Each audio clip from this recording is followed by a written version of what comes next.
आज के वीडियो में आप सभी लोगों का स्वागत है और मैं हूं अमित फ्रॉम द एस्पिरेशन। आज हम लोग इस बारे में ये चर्चा करने जा रहे हैं कि अभी अभी जो G7 का समिट हुआ कनाडा में, तो वहां ये भारतवर्ष को भी स्पेशल इनवाइटी के रूप में ये बुलाया गया था। तो भारतवर्ष की तरफ से प्राइम मिनिस्टर ये मोदी साहब ने वहां पार्टिसिपेट किया था उस समिट में। तो उस समिट के आउटकम क्या रहे?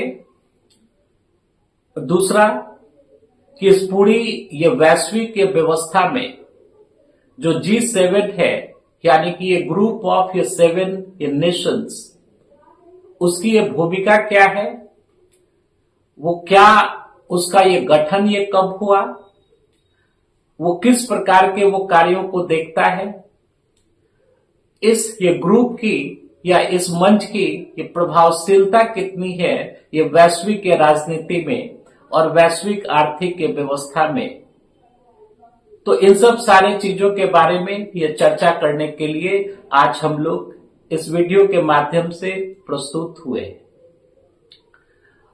और इस वीडियो को ये 2 भाग में अगर इसको यानी इमेजिनरी वे में अगर ये डिवाइड करके देखा जाए, तो ये पहले भाग में मैं इस बारे में मैं चर्चा करूंगा कि G7 आखिर है क्या, ये किस प्रकार की संस्था है, ये कितनी ये पुरानी है और यानी कि ये वैश्विक राजनीति में और वैश्विक आर्थिक व्यवस्था में इसका क्या इन्फ्लुएंस है, इसकी क्या ये प्रभावशीलता है। इन सब सारी चीजों के बारे में हम लोग ये देखेंगे। फिर ये वीडियो के ये दूसरे पार्ट में हम लोग इस चीज को देखेंगे कि इस साल जो G7 का समिट हुआ है ये कनाडा में, चूंकि इस साल जो होस्ट कंट्री जो थी, यानी कि जिसने कि इस ये समिट को होस्ट किया था, ये आपको ये कनाडा थी। तो उस ये समिट में उसके क्या आउटकम से आपको निकल करके सामने आए और क्या हम लोग इस संस्था को आपको ये वर्तमान के ये वैश्विक के परिदृश्य में क्या हम लोग एक ऐसे आपको ऐसी ये संस्था के रूप में ये देख सकते हैं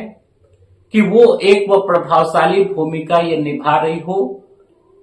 इस पूरे ये विश्व में, आपको ये शांति, ये व्यवस्था और संपन्नता लाने के लिए। तो इन सब सारे चीजों को हम लोग एनालाइज करेंगे, यानी कि वीडियो के ये दूसरे पार्ट में।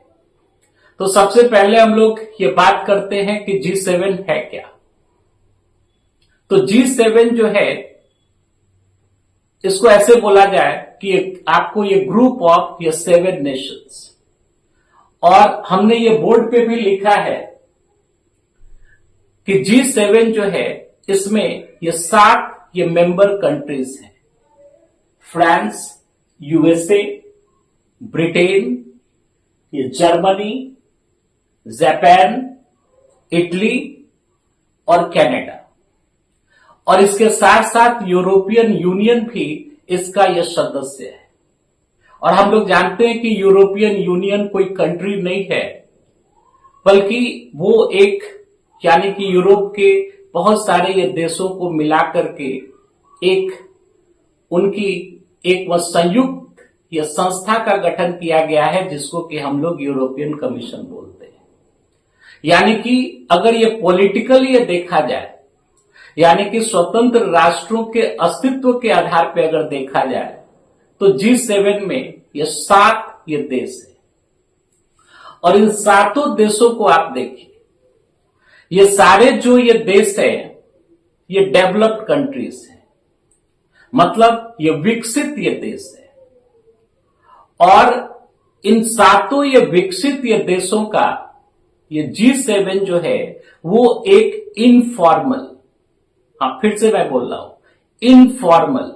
यानी कि एक अनौपचारिक उनका एक संगठन है और ये एक अनौपचारिक एक समूह है। और G7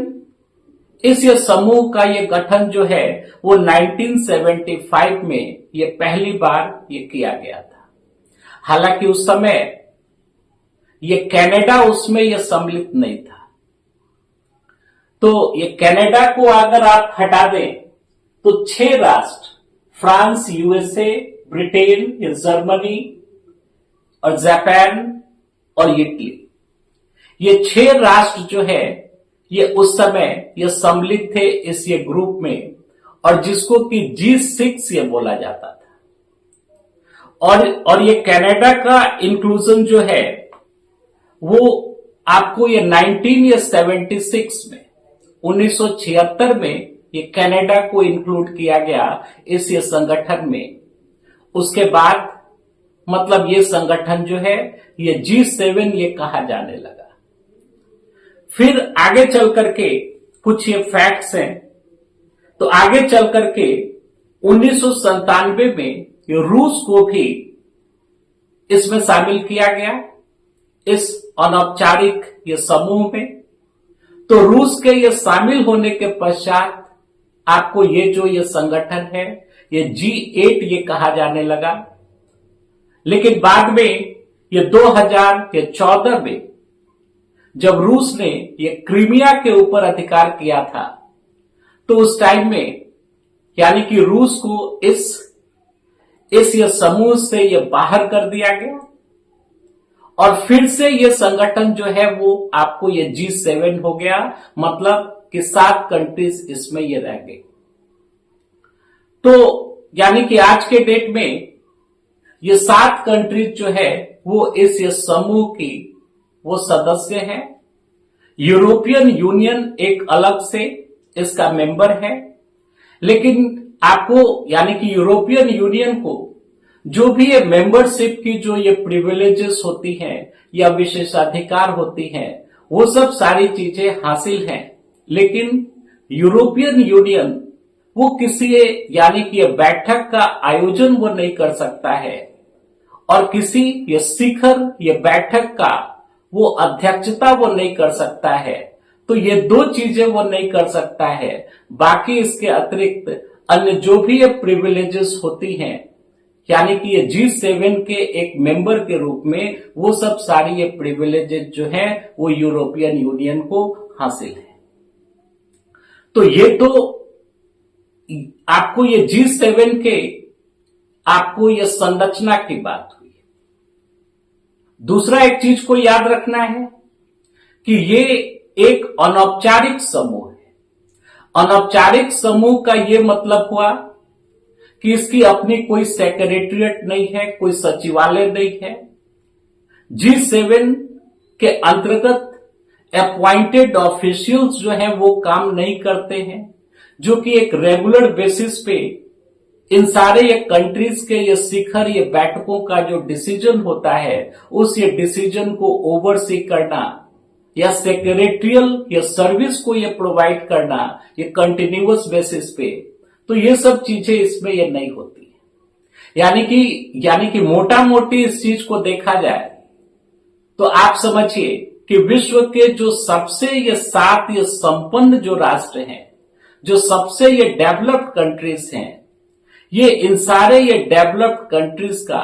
ये एक अनौपचारिक ये समूह है, जो कि हर एक साल इन लोगों का एक शिखर सम्मेलन आयोजित किया जाता है। वो किसी ना किसी ये मेंबर कंट्री के द्वारा, और जो भी ये मेंबर कंट्री ये आपको ये शिखर सम्मेलन को आयोजित करता है, वही एजेंडा भी फिक्स करता है कि किन एजेंडों पे ये बात होगी, और उसी होस्ट कंट्री की तरफ से अन्य सारे ये कंट्रीज को मतलब ये न्योता भेजा जाता है कि इस साल हमारे यहां इस ये G7 के ये शिखर सम्मेलन को आयोजित ये किया जा रहा है, और आप उसमें ये पार्टिसिपेट कीजिए, और उसका एजेंडा ये है। अब इसके बाद से एक बात उठती है कि इस ये G7 में ये भारतवर्ष ये कहां से इसकी ये भूमिका है, या भारतवर्ष वो कैसे इसमें इन्वॉल्व है। तो इसको आप ऐसे समझिए यानी कि ब्रॉडली कि ये 7 जो ये कंट्रीज हैं, ये विश्व के सबसे ये संपन्न देश हैं, सबसे ये डेवलप्ड ये कंट्रीज हैं। मिलिट्री स्ट्रेंथ भी इनके पास ये सबसे ये ज्यादा है, इकोनॉमिक पावर भी इनके पास ये सबसे ज्यादा है अगर ये पूरे वर्ल्ड की बात की जाए तो आपको जब इनका ये समिट होता है तो आउटरीच ये प्रोग्राम के तहत ये जो ये G7 है वो भिन्न भिन्न देशों को, जो कि यानी विकासशील देश है और जो देश जो कि इस पूरे ये आपको ये वैश्विक ऑर्डर में एक महत्वपूर्ण उनका स्थान है, तो वैसे ये देशों को आमंत्रित किया जाता है आउटरीच ये प्रोग्राम के तहत स्पेशल इनवाइटी के तौर पे। तो ये भारतवर्ष जो उसमें ये सम्मिलित होता है, यानी कि ये G7 के समिट में वो एक स्पेशल इनवाइटी के तौर पे उसको बुलाया जाता है, तो भारतवर्ष ये सम्मिलित होता है और ये G7 का एक आउटरीच प्रोग्राम होता है कि विश्व के अन्य देशों तक भी, यानी कि आपको जैसे कि विकासशील देशों में ये भारतवर्ष हुआ, ये साउथ अफ्रीका हुआ, ऑस्ट्रेलिया, वो तो खैर ये डेवलप्ड ही है, तो इन सब ये कंट्रीज को ये समय समय पे ये बुलाया जाता है। भारतवर्ष में, यानी भारतवर्ष को ये पहली बार 2003 में जब ये स्वर्गीय अटल बिहारी वाजपेयी साहब का यानी कि प्राइम मिनिस्टरशिप था, तो उस टाइम में ये भारतवर्ष को ये पहली बार आमंत्रित किया गया था, यानी कि G7 के समिट में एक स्पेशल इनवाइटी के तौर पे। उसके बाद अनेकों बार, यानी कि लगभग 10 से ज्यादा बार ये भारतवर्ष को स्पेशल इनवाइटी के तौर पे आमंत्रित ये किया गया है G7 के अलग अलग ये समिट्स में। डॉक्टर मनमोहन सिंह, कुछ फैक्ट्स हैं, तो डॉक्टर ये मनमोहन सिंह को 2005 से लेकर के 2009 तक लगातार उनको बुलाया गया, क्योंकि हम लोग जानते हैं कि डॉक्टर ये मनमोहन सिंह का पूरे वर्ल्ड में एक स्कॉलर के तौर पे, एक एकेडमिशियन के तौर पे और एक सीजन्ड ये पॉलिटिशियन के तौर पे उनका ये कद जो है ये काफी ऊंचा था, तो उनको ये बुलाया गया 2005 से ये 9 तक, यानी अलग अलग ये मेंबर कंट्रीज में जो वहां पे G7 की समिट हुई वहां पे स्पेशल इनवाइटी के तौर पे बुलाया गया। फिर आपको ये 2019 से लेकर के अभी तक ये लगभग हर एक साल अभी के हमारे जो प्राइम मिनिस्टर हैं आपको, यानी कि मोदी साहब, उनको भी ये बुलाया जाता ये रहा है। अब इस साल तो एक बहुत ही एक प्रकार से एक डिस्प्यूट जैसी स्थिति हो गई थी, क्योंकि इस साल ये G7 के समिट को होस्ट कर रहा था ये कनाडा में होने वाली थी समिट, और हाल फिलहाल के सालों में ये कनाडा के साथ हमारे जो डिप्लोमेटिक जो रिलेशंस थे, जो आपको यानी कि पॉलिटिकल जो रिलेशंस थे, ये काफी स्ट्रेंथ हो गए थे। एक तरफ मतलब ये सब सारी चीजों की शुरुआत उस समय हुई थी कि जब ये कनाडा ने ये आरोप लगाया था, यानी कि भारत सरकार के ऊपर या भारत की एजेंसियों के ऊपर,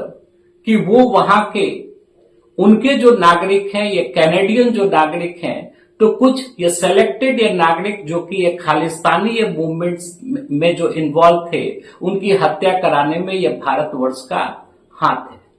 ये एलिगेशन ये लगाए गए थे और ट्रूडो की सरकार थी, और एलिगेशन में ये बाकायदे ये बोला गया कि हम लोग के पास इसके लिए एम्पल ये प्रूफ है। फिर ये भारतवर्ष ने भी ये आपको एलिगेशन लगाया था, हालांकि यानी कि भारतवर्ष ने उस एलिगेशन को डिनाई किया, लेकिन ये भारतवर्ष ने अपनी तरफ से ये कहा था कि ये कनाडा जो है वो अपनी ये भूमि का इस्तेमाल ये भारत विरोधी ये गतिविधियों के लिए वो होने दे रहा है, और बाद में चल करके रिलेशंस इतने ज्यादा स्ट्रेंथ हो गए थे, इतने ज्यादा ये तनावपूर्ण हो गए थे कि सारे ये डिप्लोमेटिक जो रिलेशंस हैं ये भारत और कनाडा के बीच ये खत्म जैसे हो गए थे। यानी कि ये दोनों ही देशों ने अपने अपने हाई कमिश्नर्स को ये वापस से बुला लिया था, लेकिन ये बाद में चल करके ये ट्रूडो की हार हुई और उनके स्थान पे मिस्टर ये कार्नी ये इलेक्टेड हुए वहां पे ये प्राइम मिनिस्टर के तौर पे। तो फिर जाकर के एक यानी विश्वास का माहौल ये बना और मिस्टर कार्नी ने अल्टीमेटली जो है वो भारतवर्ष के ये प्रधानमंत्री को आमंत्रण दिया,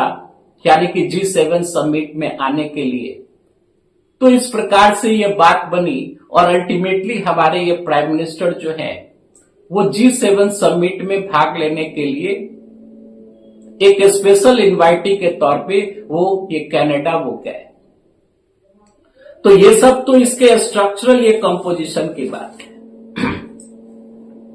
अब इसके बाद हम लोग इस चीज को देखेंगे कि ये G7 जो है उसका ये प्रमुख ये कार्य क्या है, वो क्यों इतना इंपॉर्टेंट है। तो G7 का मुख्य उद्देश्य जो है ये वैश्विक आर्थिक मुद्दों पर चर्चा करना और नीतियों को ये समन्वित करना है। यानी कि वैश्विक स्तर पे जो आर्थिक मुद्दे जो ये प्रिवेल कर रहे हैं, भिन्न भिन्न प्रकार के आर्थिक मुद्दे, उनके ऊपर ये चर्चा उसके अंदर ये की जाती है और सारे ये मेंबर कंट्रीज से ये बात करके और डिस्कशंस करके और जो भी एक सिंक्रोनाइज्ड या कोहेसिव जो नीति होती है वो बनाई जाती है और उन नीतियों को आकार ये दिया जाता है। और G7 में जो लिए गए जो निर्णय होते हैं ये वैश्विक अर्थव्यवस्था और वैश्विक ये राजनीति के ऊपर ये महत्वपूर्ण ये प्रभाव डालते हैं। और उसके पीछे का कारण ये है कि ये सातों जो देश है, ये सातों देश ये बहुत ही वो अमीर देश है, वो डेवलप्ड कंट्रीज हैं, उनके पास वेल्थ है, उनके पास मिलिट्री स्ट्रेंथ है। तो उनकी बातों को यानी कि दरकिनार करना या उसको ये बाईपास करना ये किसी भी एक कंट्री के लिए आउटराइटली ये थोड़ा ये मुश्किल ये कार्य हो जाता है। मतलब आप समझिए कि ये दुनिया भर के ये चौधरी हैं जिनके के पास इकोनॉमिक पावर भी है, जिनके के पास मिलिट्री पावर भी है और ये अनौपचारिक तौर पे ये बैठते हैं एक जगह पे ये साल में एक बार और उसके बाद से वहां पे पूरे ये वैश्विक राजनीति से संबंधित और वैश्विक अर्थव्यवस्था से संबंधित वो नीतियों का वो निर्माण वो करते हैं या ये पॉलिसी मेकिंग का काम या पॉलिसी को ये फैसिलिटेट ये किया जाता है। अब इसमें ये शिखर सम्मेलन के हिस्से के रूप में आप देखिएगा तो जो भी ये नेता लोग इसमें आते हैं, जो भी ये वर्ल्ड लीडर्स यानी कि इन सातों ये कंट्रीज के या जो स्पेशल इनवाइटीज हैं वहां के जो लीडर्स आते हैं, तो वो सारे लीडर्स इकोनॉमी के ऊपर, ये क्लाइमेट चेंज के ऊपर, वर्ल्ड हेल्थ के ऊपर, विश्व के अंदर जो ये कॉन्फ्लिक्ट्स हो रही हैं, जो मिलिट्री ये कॉन्फ्लिक्ट्स हो रही हैं उसके ऊपर, आर्टिफिशियल इंटेलिजेंस के ऊपर, क्वांटम ये कंप्यूटिंग के ऊपर, ये ग्लोबल ये वार्मिंग के ऊपर और ऐसे ऐसे मुद्दे जो कि ये पूरे ये वैश्विक स्तर पे जिनका की रैमिफिकेशंस हो, उनका ये प्रभाव हो, इन सारे ये मुद्दों के ऊपर ये बंद कमरे में ये सारे ये मेंबर कंट्रीज के जो भी रिप्रेजेंटेटिव्स हैं वो ये चर्चा करते हैं और संयुक्त ये घोषणा पत्र को ये तैयार किया जाता है। मतलब कि लास्ट में चल करके जिन जिन मुद्दों पे इनका ये नीतिगत स्तर पे ये कॉन्सेंसस होता है, एक मत होता है, तो उसको एक घोषणा पत्र के रूप में ये प्रस्तुत किया जाता है। मतलब उसको ये ड्राफ्ट किया जाता है और जिसे कि उस समिट के विज्ञप्ति के रूप में उसे ये जाना जाता है और फिर उसको ये पब्लिश किया जाता है कि ये जो मीटिंग हुई है उस मीटिंग्स में ये सब सारे ये निर्णय जो हैं वो लिए गए। और वो जो ये घोषणा पत्र जो होता है इन सारे ये मेंबर कंट्रीज की जो ये साझा जो ये प्रतिबद्धताएं हैं, उन ये प्रतिबद्धताओं को उसका यह सारांश उसमें यह प्रस्तुत होता है। तो आप एक नजर से देखिए तो ये G7 जो है वो एक ऐसा अनौपचारिक एक संगठन है विश्व के 7 बड़े विकसित ये देशों का, पावरफुल देशों का और संपन्न देशों का, जो कि आपस में ये मिल बैठ करके विश्व की राजनीति को अफेक्ट करने वाले या वैश्विक अर्थव्यवस्था को अफेक्ट करने वाले वो निर्णय जो है वो वहां पे लेते हैं। और उनकी कोशिश ये रहती है कि पूरे विश्व में शांति और व्यवस्था की स्थापना हो सके। और औपचारिक रूप से उनकी ये प्रतिबद्धता होती है कि हर एक व्यक्ति को शांति, सुरक्षा और संपन्नता जो है विश्व के हर एक पार्ट में हासिल हो। तो ये आपको ये G7 ये संगठन का ये वह प्रारूप है या उसकी यह संरचना है। अब हम लोग बात करेंगे कि जो इस साल कनाडा में, क्योंकि इस साल जो G7 जो आपको सबमिट हुआ G7 का, तो उसका होस्ट कंट्री जो है ये कनाडा था। तो कनाडा ने इस साल के G7 समिट को उसने ये कॉल किया था और यानी कि ये कनाडा के कैनेस्कस ये शहर में G7 का ये समिट हुआ है। अब हम लोग इस चीज को देखेंगे कि जो ये G7 जो समिट हुई है ये कनाडा में, तो उसके आउटकम्स ये क्या रहे हैं? क्या हम इसको एक सक्सेसफुल ये समिट की संज्ञा दे सकते हैं या इसके जो आउटकम्स जो रहे वो आउटकम्स ऐसे रहे कि उसके आधार पे हम लोग इसे एक फेल्ड समिट की ये संज्ञा देंगे। तो इस G7 समिट जो कि ये कनाडा में हुआ, उससे संबंधित जो ये तथ्य हैं अब मैं आपके सामने ये रख रहा हूं। एक तो आप देख लीजिए, अभी हमने बताया था कि ये संस्था है, it was a constituted in the year of 1975। 1975 में इस संस्था का निर्माण हुआ था और अभी यानी कि 2025 से, यानी कि लगभग 50 साल जो है ये हो चुके हैं इस संस्था के यानी कि जीवन के। तो एट 50 यानी कि 50 साल की उम्र में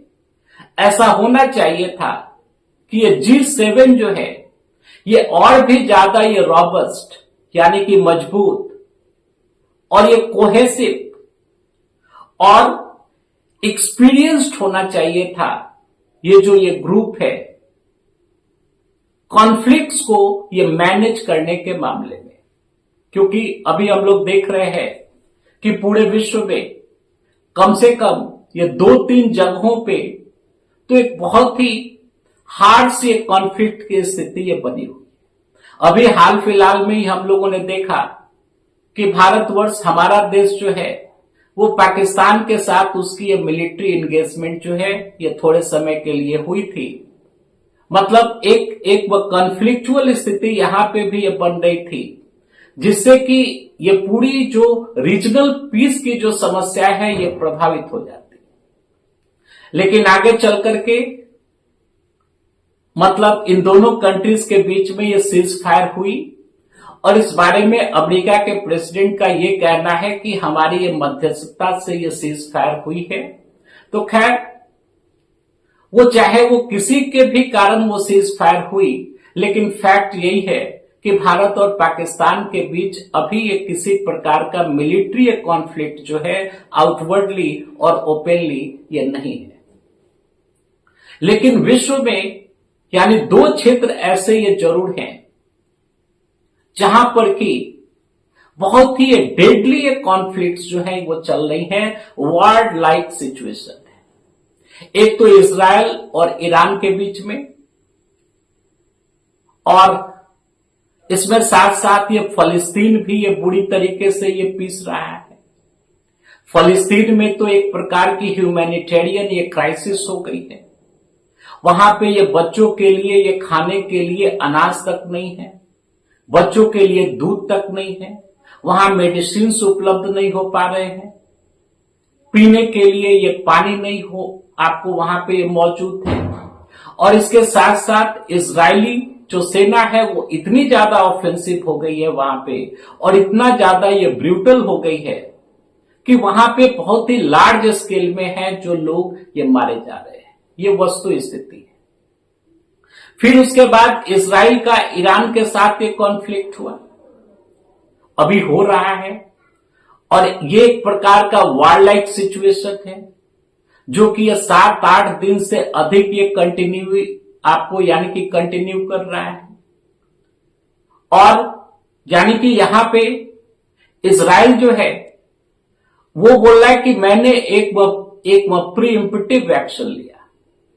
मतलब ये प्री इम्पिटिव एक्शन का ये अर्थ होता है कि सामने वाले अगर आप किसी को दुश्मन मानते हैं तो अभी उसने कुछ डैमेज आपको नहीं किया है, लेकिन आपको आशंका है कि वो हमें ये डैमेज ये कर देगा या हमको वो किसी प्रकार से नुकसान कर देगा, तो उसके नुकसान करने के ये पहले ही आप अगर उसके ऊपर आक्रमण कर देते हैं तो इसी को ये प्री इम्पिटिव एक्शन ये बोलते हैं। तो इजराइल ने इस चीज का ये सहारा लेकर के उसने ये प्री इम्पिटिव, उसका लॉजिक ये है कि ईरान जो है ये परमाणु बम बनाने के बहुत ही ज्यादा ये करीब है, और अगर वो ये परमाणु बम ये बना लेगा, एटॉमिक यानी कि बम को बना लेगा, तो इससे हमारे अस्तित्व के ऊपर ये खतरा हो सकता है। तो इस कारण यानी बिना किसी उकसावे के इजराइल ने आक्रमण कर दिया यानी कि ईरान के ऊपर, और काफी उसकी जो मिलिट्री यानी फैसिलिटीज थी, जो उसके ये टॉप लेवल के जो मिलिट्री कमांडर्स थे, इसके साथ साथ जो उनकी जो न्यूक्लियर फैसिलिटीज थी, जो उनके ये साइंटिस्ट थे, उसको उन लोगों ने मार दिया। तो उसके ये रिटेलिएशन में ईरान जो है उसने एक बहुत ही लार्ज स्केल और कंटिन्यूअस बेसिस पे उसने आक्रमण करना शुरू कर दिया है अपने यानी मिसाइलों और ये ड्रोन के थ्रू इजराइल के ऊपर। और इजराइल भी मतलब इजराइल जो सोच रहा था कि ये जो पूरा जो गेम है ये कुछ दिनों में निपट जाएगा, मतलब वो ईरान को हल्के में ले रहा था, लेकिन स्थिति अब ऐसी बन पड़ी है कि अब इजराइल को अगर अमेरिका का साथ ना मिले तो फिर वैसी स्थिति में इजराइल ये ज्यादा टाइम तक या ज्यादा दिनों तक इस ये कॉस्टली यानी कि युद्ध को वो कंटिन्यू करने की स्थिति में नहीं। तो एक ईरान और आपको यानी कि इजराइल का कॉन्फ्लिक्ट, तो कॉन्फ्लिक्ट के कारण ये चाहे जो भी हो, लेकिन अल्टीमेटली इसमें human beings are being killed, यानी ह्यूमन बीइंग्स ही मार रहे हैं और ह्यूमन बीइंग्स ही ये मारे जा रहे हैं। It's also a humanitarian crisis. फिर उधर आप देखिए कि रूस जो है, तो रूस यूक्रेन के साथ यह हमको लगता है कि 2-3 साल से ये वार की स्थिति में है। वहां पर भी लोग मारे जा रहे हैं, इतने आर्म्स और एम्युनिशंस का यूज हो रहा है, वहां भी ह्यूमैनिटेरियन क्राइसिस है। और इस साल के ये G7 समिट में जो यूक्रेन के जो प्रेसिडेंट हैं उनको भी स्पेशल इनवाइटी के तौर पे वहां पे, जिनका कि जेलेंस्की नाम है, उनको भी वहां पे आमंत्रित किया गया था, वो भी वहां पे ये गए थे। तो यहां बोलने का ये सेंस है कि जो ये G7 जो संस्था है, जो कि संस्था अपने आप को इतना ये प्रभावशाली मानती है, विश्व के इतने ये संपन्न देशों के ये पावरफुल देशों के ये लीडर्स वहां ये शिरकत करते हैं, और ये सब जो डेडली ये कॉन्फ्लिक्ट चल रही है ये विश्व के अंदर, उनको ये रोक पाने में ऐसा कुछ उन लोगों ने ये नहीं किया, ऐसा कुछ वहां से रिजोल्यूशन पास नहीं हुआ,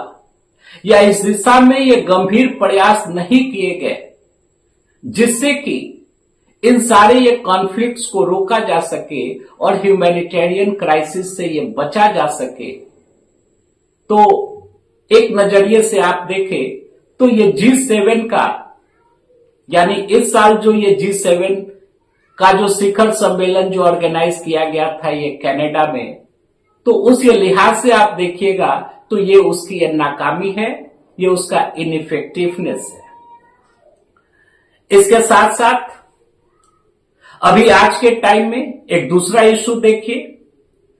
जो ये ग्लोबल ट्रेड में, यानी कि वैश्विक स्तर पे जो ये ट्रेड होता है, जो एक्सपोर्ट और इंपोर्ट होती है, यानी कि ये वैश्विक ये व्यापार में जो सबसे बड़ा ये डिस्ट्रप्टर है,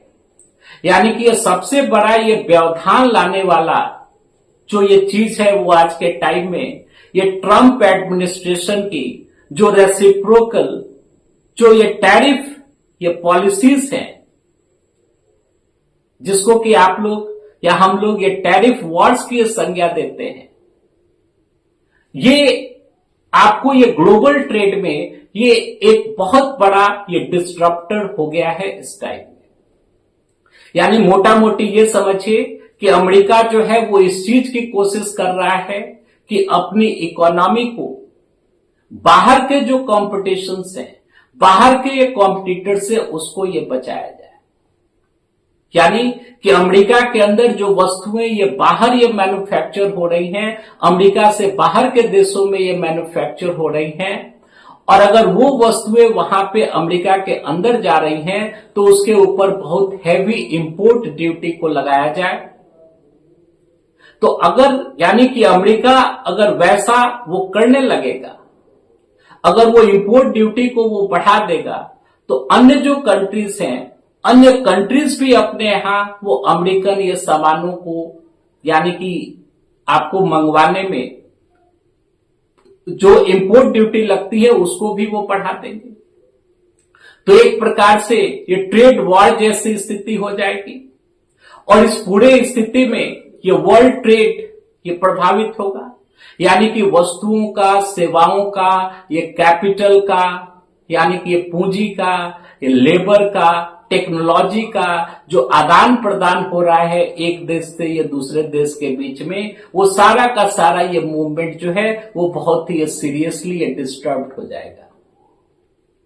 और ये जो आपको नीति है, ये ग्लोबलाइजेशन की जो नीति होती है, यानी कि वैश्वीकरण की अवधारणा के ये बिल्कुल ये विपरीत है। तो इस ये G7 समिट में इसके भी ऊपर कोई चर्चा नहीं हुई कि आखिर ये ट्रंप एडमिनिस्ट्रेशन जो है वो इस प्रकार की नीतियों को वो क्यों ला रहा है, जिससे कि ये पूरा का पूरा वर्ल्ड ट्रेड जो है वो सीरियसली अफेक्टेड हो जाए और हर एक कंट्री को ये परेशानी होने लगे। तो इसमें भी ये कुछ सीरियस नहीं हो सका, मतलब किसी को मतलब हिम्मत नहीं, आपको हिम्मत ही नहीं पड़ी कि अमेरिकन ये प्रेसिडेंट से वो इस बारे में वो बात कर सके। और तो और हद उस समय हो गई कि अमेरिकन ये प्रेसिडेंट जो है वो एक दिन ये पहले ही वो समिट को छोड़ करके वो अमेरिका लौट गए, कुछ बहाना बना करके। तो ये भी एक प्रकार का एक डेट था ये G7 समिट के ऊपर। इसके साथ साथ आप इस चीज को देखिएगा कि हाल फिलहाल के समय में जो अमेरिका की जो यानी कि जो आर्थिक नीतियां हैं और उनकी जो विदेश नीति है, उसमें एक बहुत ही फंडामेंटल ये शिफ्ट हुआ है। मतलब एक तो अमेरिकन ये प्रेसिडेंट है वो इतने ये वेमिसिकल है,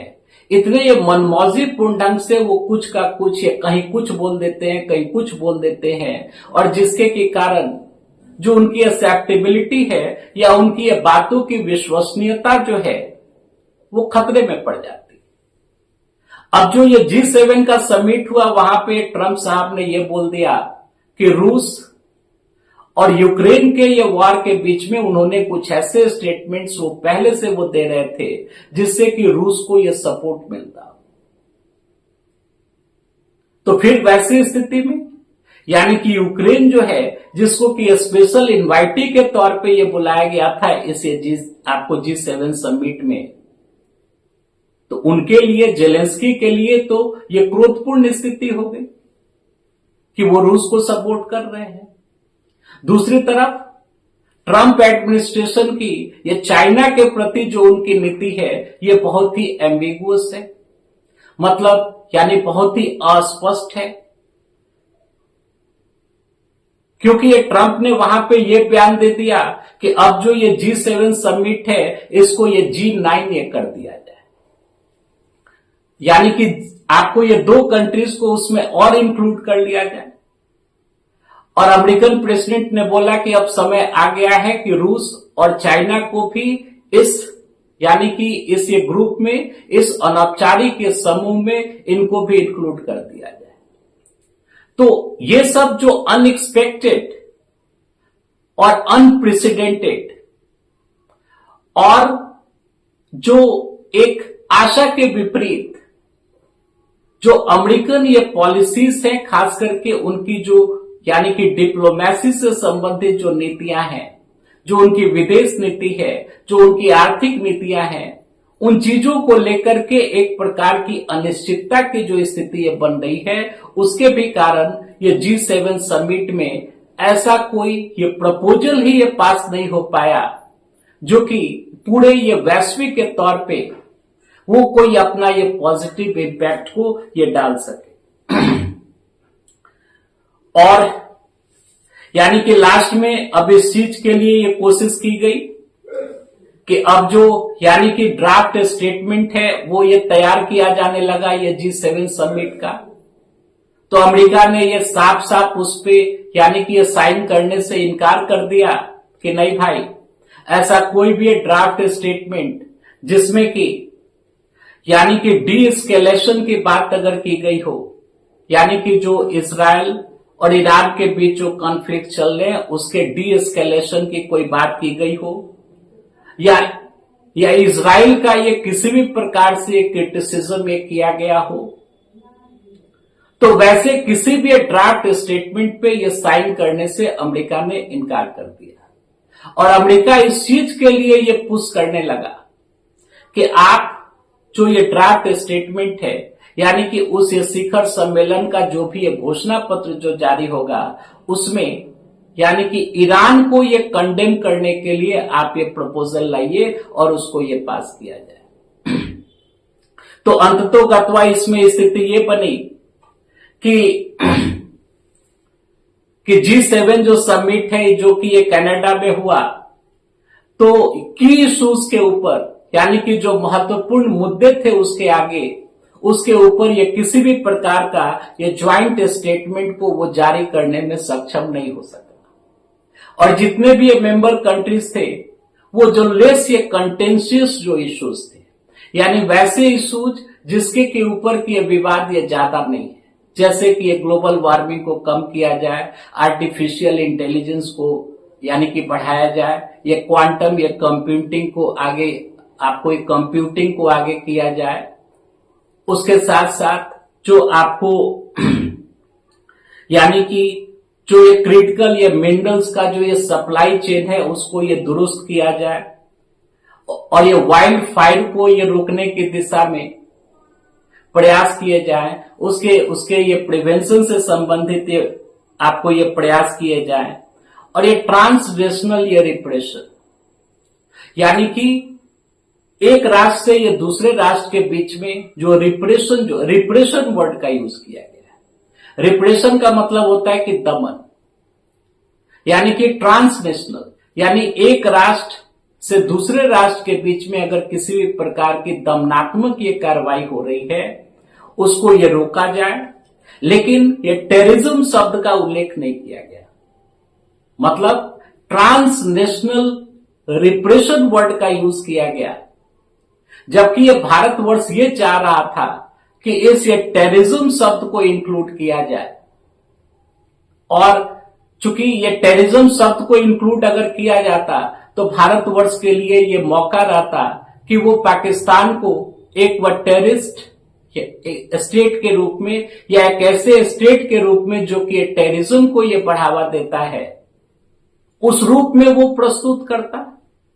लेकिन ये टेररिज्म, ये वर्ड को ही एक्सक्लूड कर दिया गया उसमें।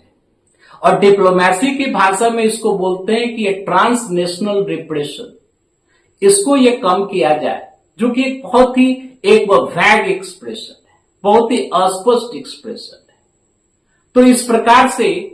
जो इस टाइम के जो ये ज्वलंत मुद्दे थे, उन ये ज्वलंत मुद्दों के ऊपर ये कोई भी डिक्लेरेशन ये जारी नहीं हुई। और इसके अतिरिक्त जो नॉन कंटेंशियस जो मुद्दे थे तो उन मुद्दों के ऊपर यानी कि ज्वाइंट स्टेटमेंट तो जारी नहीं हो सका। उसको ये बोला जाता है कि ए चेयर से समरी, यानी कि जो भी इस मीटिंग का जो भी अध्यक्षता कर रहा था, यानी कि ये कनाडा अध्यक्षता कर रहा था, तो उस चेयर की तरफ से एक समरी स्टेटमेंट को जो है ये जारी किया गया। तो कुल मिलाजुला करके इस साल का जो ये समिट रहा, ये यानी कि G7 का, ये बहुत ही इनइफेक्टिव और एक प्रकार से समझिए कि इसका ये कोई भी एक पॉजिटिव आउटकम या सीरियस आउटकम जो है वो सामने वो नहीं आ पाया। जस्ट एक प्रकार से विश्व के ये बड़े बड़े नेता केवल मिले, वो खाना पीना अपना खाए और जो भी अविवादित जो मुद्दे थे, जो सामान्य मुद्दे थे, उसके ऊपर एक सामान्य सा स्टेटमेंट ये जारी करके और इस G7 समिट को ये कंक्लूड कर दिया गया। हाँ, भारतवर्ष के लिए एक राहत की बात यह जरूर रही कि जो यानी कि ये कनाडा के साथ जो हमारे जो रिलेशन जो स्ट्रेंड हो गए थे, तो वो सब स्ट्रेंड रिलेशन का खात्मा हुआ। और अब जो वहां ये नए प्राइम मिनिस्टर आए हैं मिस्टर कार्नी, तो उनके साथ ये बातचीत करके ये मोदी साहब ने भारत और ये कनाडा के बीच जो कि डिप्लोमेटिक रिलेशनशिप जो समाप्त हो गए थे, उसको फिर से रिस्टोर किया गया। उसके लिए सहमति बनी, यानी कि अब ये कनाडा के हाई कमिश्नर जो हैं ये भारतवर्ष में रहेंगे और ये भारतवर्ष के हाई कमिश्नर ये कनाडा में रहेंगे। मतलब इन दोनों देशों के बीच जो डिप्लोमेटिक जो रिलेशंस है ये फिर से स्थापित हो गया। ये एक पॉजिटिव आउटकम ये कहा जा सकता है। अदरवाइज भारतवर्ष के लिहाज से देखा जाए तो ये एक सवालिया निशान है कि आखिर हमारे देश के ये प्रधानमंत्री लगभग 11,000 किलोमीटर की दूरी को ये तय करके, और जिसमें कि इतने रिसोर्सेस का इस्तेमाल होता है, इतना ये पैसा खर्च होता है, और वैसी स्थिति में वो वहां गए, तो उस पूरे मीटिंग का आउटकम ये क्या रहा, उस लिहाज से अगर देखा जाए तो वो कुछ नहीं रहा। और इस चीज के ऊपर हम लोगों को यानी भारत सरकार को ये सीरियसली ये सोचने की जरूरत है कि आगे आने वाले ये समय में ऐसे ये मीटिंग्स में पार्टिसिपेट किया जाए कि नहीं किया जाए। क्योंकि अगर केवल इसी यानी कि मकसद से अगर ऐसे मीटिंग्स में ये पार्टिसिपेट किया जा रहा है कि ये एक स्टेटस सिंबल की बात है, तो दूसरे नजरिए से ये भी बात उतनी ही सही है कि ऐसे मीटिंग्स में यानी कि जहां पर कि कोई भी एक पॉजिटिव आउटकम हमारे देश के लिहाज से या विश्व के लिहाज से ये नहीं निकल रहा है, तो ये संसाधनों का अपव्यय भी है। तो आज का ये वीडियो थोड़ा लंबा हो गया, थोड़ा ये डिटेल्ड एनालिसिस थी। आशा है आपको ये वीडियो पसंद आया होगा। ये ध्यान से ये सुनने की जरूरत है, बहुत सारी चीजें आपको इसमें स्पष्ट होंगी। तो आज के लिए इतना ही। आशा है अगले दिन किसी नए इशू के ऊपर एक और इंफॉर्मेटिव या एजुकेटिव ये वीडियो को लेकर के आपके सामने हम लोग फिर से प्रस्तुत होंगे। तब तक के लिए आप सभी लोगों को बहुत बहुत धन्यवाद। Thank you.